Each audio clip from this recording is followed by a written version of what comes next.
Alright, this is part, I don't know what part it is, 1 or 2 or 3 maybe, I don't know.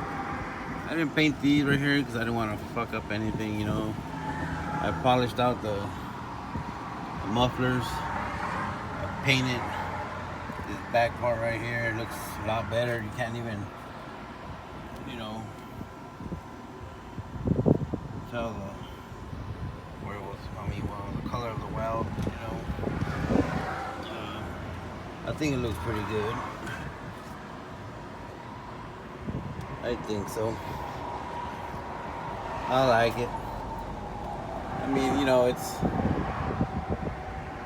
not a factory made piece, it's a custom made piece. I thought of this myself.